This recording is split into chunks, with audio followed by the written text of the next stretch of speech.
That was something I never really had as a little girl. It is very important. Sometimes it's for the best because it really shapes you as a human.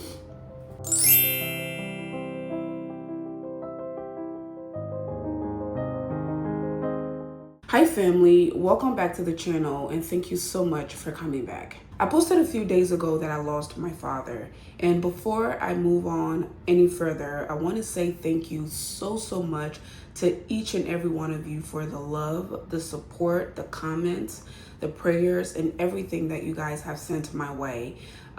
This is something that I really didn't want to share on the internet, but I realized also that I have been a content creator for a long time, and a lot of you have been a part of my life and a part of my journey for a long time. You guys have seen me from my humble beginnings to wherever I am today. You guys have seen the good times, the bad times, the celebratory times, and now we are mourning.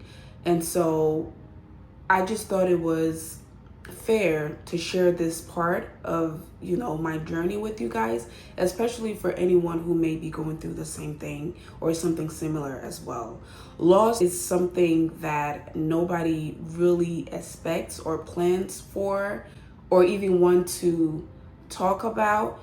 And so as a content creator, we live our lives in front of you guys, and I've learned the hard way that certain things, like you can't pick and choose what you want to share. You can't dictate your life and how it goes and how the narrative goes. So again, once I got the news, you guys know that I'm in the process of doing a home renovation series because I recently acquired a duplex, and I wanted to show you guys the process, to show you from start till end how you can do it, how I'm doing it, and just things like that. Just the motivational and educational part of things. That's really what I thrive in. But again, life happens, and this is where we are today. Just a little bit about my father. If you've been a part of my journey and a part of my channel for a long time, I always told you guys that I grew up, with a single mother, and I come from very humble beginnings. My father and my mother have been married for a very long time. At this point, maybe over 50 years. And my father, I had a funny relationship with my father. And just to give you guys a little backstory, my mother and my father are married, or were married till the day of his passing. However, my father lived a life where he basically chose himself in many ways than one. My father was an educated man. He was a college professor for over 42 years, so he educated a lot of people. Not only that, he was a very talented man, and he also had what you would call the gift of gab. He was very charming, very loving, could just charm anyone. He did a lot in his life. And like I said, he was a professor, so he was part of framing and educating a whole lot of people for many years. However, when it comes to the family life, he just, from my perspective, and I'm speaking from my perspective only, because if you were to bring my father and maybe set him down, you might get a different perspective of him. And it took me getting to this point of my life and getting to this age to realize that everybody has their own perspective of everything, every single event that happens in their lives. So I'm speaking from my own perspective and mine only. I can't even speak for my siblings. And my siblings actually experienced my dad the early parts of their lives. They were born as a family unit, mom and dad, and he was still around at that time, whereas I was the baby. And there's a family picture, I'll try to post it, of the family, and there's a baby in the picture, and everybody assumes I'm that baby, but unfortunately I'm not. I'm not the baby in the picture. I came around about 3 years after that baby was born, and unfortunately my parents lost that baby. So my mother had 5 kids, and but 4 living kids, and I'm the baby. And so I never had a real experience with my dad. And I always longed for that. Never really had, I never really grew up being able to say, oh, my dad this, my dad that, I'm going to see my dad, things like that. And we grew up in exile when, my mom and dad had already separated. And so growing up really poor, not having anything, and then being with a single mom who didn't have anything herself, that's just the life I remember. And I will say I have a memory of my father after the war, of years after the war, when I was very young in Ivory Coast. I think my mom and dad reconciled, or they tried to fix it, and he came around. So I was about 4 or 5 at this time. And this was in like mid 90s, I think. And he came around, and I specifically remembered this experience, the only experience I remember with my dad. Like I said, he was very talented. He could sing very well. He could play a lot of instruments, which his favorite was the guitar. He could play the guitar very, very well. So we lived in like a rural area, and there was a lot of mountains, not very tall ones, but they were not hills, but not big mountains either. You had to climb them for maybe 20 to 30 minutes to get to the top. And so my dad would always take me, in the evening time, he would take me to the very top of that mountain, and he would set me down and he would play his guitar. This happened, I specifically remembered, for a few months, maybe 6 months. And I got to live in a household with my father, my mom, and my siblings for the first time in my life. And this was, like I said, when I was about 4 or 5 years old. That didn't last. My father decided this wasn't for him again, so he left. And that's the only memory I remember, or I have, of my father. And as a little girl growing up, I missed that so much. Like when he left, I missed him, and I always would have dreams of him coming back and us being a unit again and a family again. That just never happened. And I always knew I had a father, but he was never really there. And so when God blessed us, we ended up relocating to the US. I went back when I was about 19, 20 years old, and I wanted nothing else but to see my dad. And I did get to see my dad again after years of not seeing him, having any kind of experience with him, but just knowing in the back of my mind that I had a father who was still alive and well. My father had me when he was in his 40s, from what I was told. He was in his like mid 40s, I think. And so I wanted nothing else but to hang out with my dad, take pictures with my dad, and just have those memories with him. Even though I was, older now, about 19, 20 years old. So my father was one of the people who actually picked me up from the airport.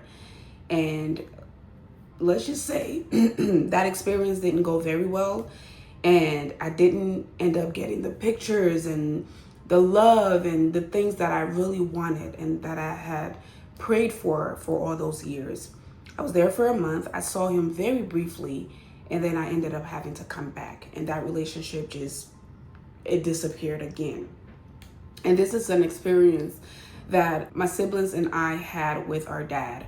Our dad had a lot of opportunities. Like I said, he was educated. He was very charming. He knew how to get around. My father almost became a Catholic priest at one point. He lived in Nigeria to go to the Catholic school, to become a priest. And he had a lot of amazing experiences, whereas his wife and his children didn't. I remember growing up very poor, growing up in exile, growing up on refugee camps, moving from place to place to place to place until we came here.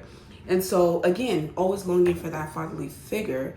And I grew up with some fatherly figures, which I appreciate till this day. I still call them my dad. And the people who grew up with me, especially my early stages here in the US, they couldn't tell that those fatherly figures in my life were not my real father, because again, I held them to a very high standard, because that's, as a little girl, that's all you always ever want. That's all you ever want. So most people are shocked when I say I've lost my father because they know a certain people to be my father, which again, that's a story for another day. But yes, going back to Liberia, and having that experience with my dad that didn't really end well, it further just wounded me. And I came back feeling very empty and feeling like I didn't really feel that void that I wanted to feel. And so years went by. I didn't hear anything from my dad. I just knew he was there. I knew he was alive, but he was living his life. And then a few years ago, my cousin Lawrence called me, called all the siblings, but like I said, I'm speaking for myself. He called me and told me that my father was in a very, very bad condition, and he was practically homeless. He wasn't sick per se, but he was homeless and had nothing. He had lost everything. He had opportunities, he had a job, he had things going on for him. But I believe that he was one of those people who didn't think that maybe he would get old and need people or need his children. And so he suddenly lost everything to the point where he was practically homeless. So when my cousin told me that, who was like a brother to me, I was now in a position where I could take care of him. So I immediately told him to take my dad, take him back home to our village, and, put him in a home, get him like a helper, an assistant, or a maid, or whatever you want to call it. And I immediately jumped into action. And I feel like this was my opportunity to finally take care of my dad and also have that daughter-father moment and finally be able to say things like, oh, my dad, like I talked to my dad today, or hi, we call him Papa, hi, Papa, and things like that. So I immediately jumped into action. And I have forgiven my dad for everything that he put me through as a child and what he put us through. I had completely forgiven my dad. And this I saw as an opportunity to, take care of him and get his blessing. And that I did. I spoke with my dad almost every day. His medical, food, housing, assistance, everything I did to the best of my abilities. Recently, he started getting sick here and there, but it was just old people sickness. My father died at the age of 77. So he was old, but not old to where he couldn't, especially for a black man or African man, 77 is fairly young. So yeah, he would get sick here and there, and we would rush him to the hospital. They'll take care of him and he'll come back home. So that was the relationship. Every time they'll call and say, hey, this is what's going on. You send money, you send money, you send money. And I was finally able to rekindle that relationship with my dad, to be able to pick up the phone and call him and say, hey, Papa, how you doing today? And my dad, at the last days and months of his life, he seemingly repented, and he was very remorseful, very grateful. And my dad blessed me every single day I talked to him. He would bless me every single day. And one thing I'll always remember is that every time I spoke with him, before I got off the phone, he'll say, where's Nadia? And I'll say, oh, she's here, she's playing. Like if she wasn't around to talk to him, I would just tell him, oh, she's playing upstairs, or she's doing this and that. And he'll tell me, kiss her on the forehead for me and say, Grandpa says he loves you. And I'll say, okay. And then he'll tell me, no, seriously, I mean it. Kiss her and tell her Grandpa loves you. And I thought it was ridiculous. So I would just say, okay, and I wouldn't do it. And then one day he told me, he said, I need you to call Nadia, kiss her on the forehead for me, and tell her that this is coming from her granddad. And that was emotional for me, and it kind of healed something in me, because again, that was something I never really had. That was something I never really had as a little girl.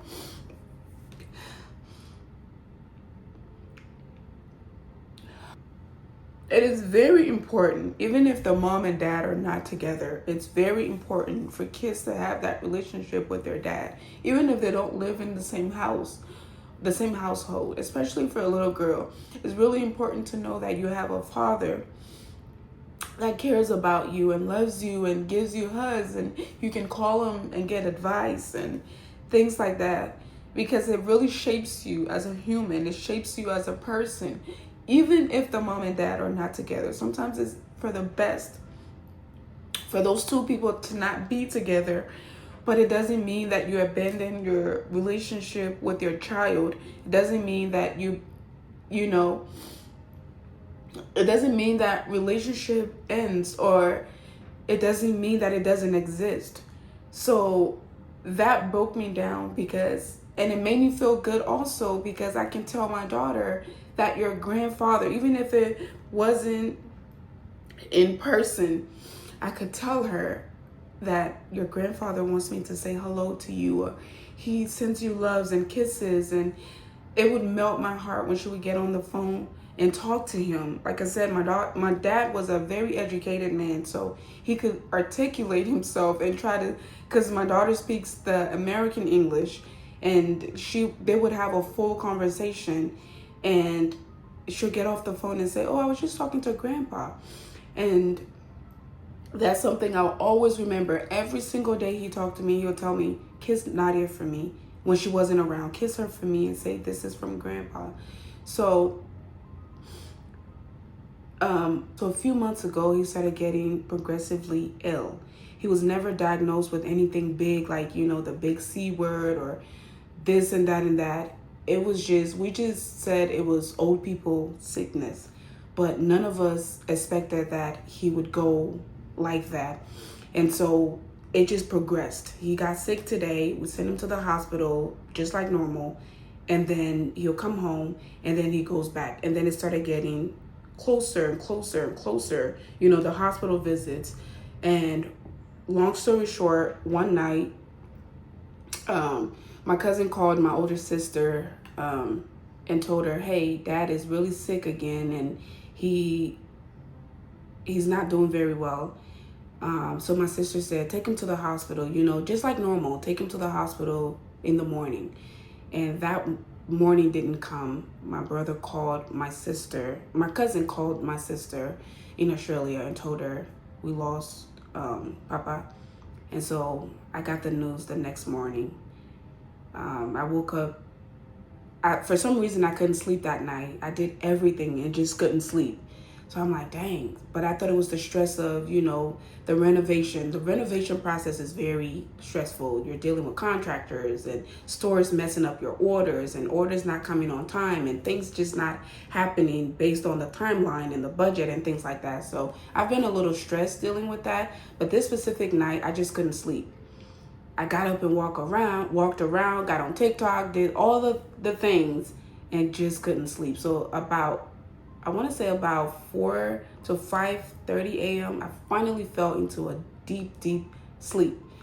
And my phone started going off. So I said, I'm ignoring everybody. And I knew my phone was ringing repeatedly, but I didn't know if it was the same person calling or if it was multiple people calling. And so at about 6 a.m., I kept getting those phone calls. So I said, okay, I'm just going to answer. And at this point, it was my sister's husband, because my sister had called me. Both of my sisters had called me repeatedly. My cousin tried to call me. Everybody was calling me. And at this point, they were like, okay, somebody else needs to try. So my brother-in-law called me. As soon as I saw the call, that's when I knew. Before I could get to his phone, the phone dropped, and I got up, picked up the phone, and called my sister. And she didn't even have to say anything. Once I realized that multiple people had called me, I knew exactly what it was. So I asked her, I said, is it Papa? She said yes. And she and I just paused, and things just went from there. The painful thing for me about my father passing is that, again, to heal that little girl in me, I wanted him to meet my daughter. I wanted her to give him a hug, and I wanted to give him a hug, and I wanted her to have pictures with him and memories with him to say, I met my grandfather. I never met my grandfather. And like I said, the relationship with my biological father was never there. So I was planning this December of 2026, to take my daughter back home to meet my dad and create those memories and have those memories.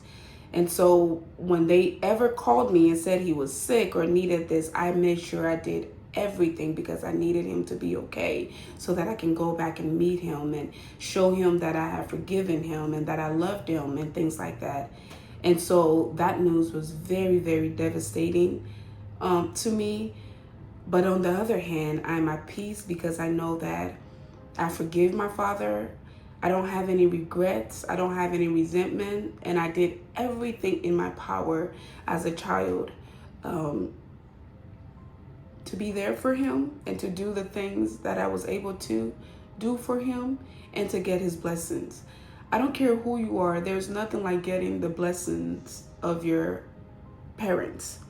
There is nothing like your father or your mother telling you, you're blessed. I bless you. I bless your generations. I bless your children. I bless everything you do. And to hear the words, thank you. That was healing for me. That was all the blessings I needed. And I feel like I got that. So I don't have any regrets. And I know my siblings and I will do everything to put him to rest in the most dignified way, the most loving way, even though we didn't get that. And it's okay. It's okay. We all have trauma. We all, just like I said before, maybe my father had a reason for acting the way he acted. You can raise your kids and give them all the love and everything and think that you did everything well and right. And that same kid could grow up and say, well, you did this to me. You did that. My most favorite human in the world besides my daughter, Michael Jackson, I was watching an interview and he said something about his kids. And he said, the interviewer asked and said, would you give your kids the same lifestyle? And I'm just paraphrasing. Would you give your kids the same lifestyle that you had growing up as a child? And he said, I would let my kids choose if they wanted the same lifestyle that I have. I would let them choose. And if that's what they want, I would support them. I would tell them, hey, this is what you can expect. This is what you can expect. But something he said that caught my attention was, I had resentment against my father for how he raised me and my siblings, in the public eye, and making us a whole business and making us, go through all of these things and being so harsh and mean to us. I had all of these resentments against him for that. But who's to say that my children could grow up, my children that I love so much, that I give so much of my life and my soul and my just everything to, they could grow up one day in resentment for something that I did that I didn't even expect. They could say, well, we didn't choose to be the children of the most famous man in the world. We didn't choose to not have a normal lifestyle and not have a normal childhood and not be able to go out in public and play. So that really stuck with me. And that's the model that I use in my life as well, especially with my father. My father made a lot of mistakes from my perception, but I chose to forgive him because I too now have a child, and I'm a child that I love with everything in me, and I'm doing everything to set her up for success and set her up for, the way that I didn't grow up, give her everything that she has, that she wants, that I didn't have. But she too could grow up and say, hey, maybe this is something you did that I didn't like. Maybe I didn't want this. Maybe I didn't want that. Maybe, you know what I mean? So I just chose to give grace. I chose to have mercy, and I chose to not live with resentment. So when I had the opportunity to forgive my dad and take care of him, I did it with everything in me. And for that, I'm grateful. For that, I live with no regrets. And for that, I know that he's looking down on me, still proud of me. My dad used to tell me how so proud he was of me, and it melted my heart. I grew up not hearing that. And even if it was for the last couple of years, I appreciate it and I take it with me. And I will always, always remember those words that he told me, whether it was on the phone, through voice recordings, or even messages that he would leave me on Messenger. So I just wanted to share this brief story with you, and also tell you, if you're in a situation like this, whether it's with a family member or a parent or even a child, choose forgiveness. I'm not perfect. I'm not holier than thou. I have my issues. I have my trauma. I have things that I'm still dealing with and trying to heal from. But living with resentment is the worst thing you can ever do. Living with grudge, resentment, and hate is the worst thing you can do. It actually blocks your blessings. I truly believe I'm successful today. Again, I'm sitting here telling you that I grew up without a father, grew up in exile, grew up in refugee camps, grew up with nothing. But God has blessed me. I didn't marry rich. I didn't win the lottery. I didn't have a father who passed down anything to me, right? But I'm blessed. I'm living a life that I could only dream of. I'm living a life today that is not perfect, but sometimes I truly sit and look at my life and say, how did I even get here? And I truly think it's partly because of just letting go and letting God.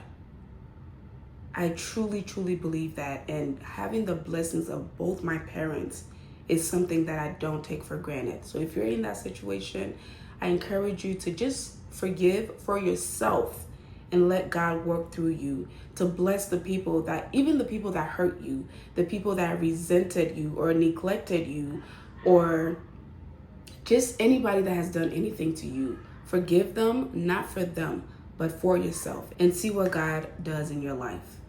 Thank you all once again for all the love and support. Thank you so much for so many comments and just prayers and sending love my way.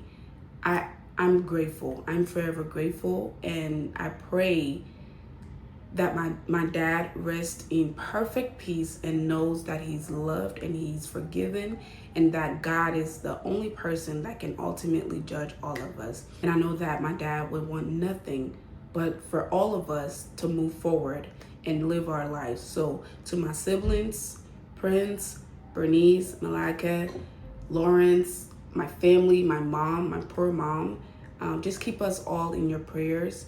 And thank you once again for your love and support. And we will go back to our regular content. I still am renovating the duplex, so I still have that series that I'm working on. I just had to put a hold on it because the shock of everything and dealing with that. But we will be putting our dad to rest soon, and we know he's watching over us and he's proud of us. So yeah, thank you once again. I love you guys, and I'll see you guys in the next one. Bye.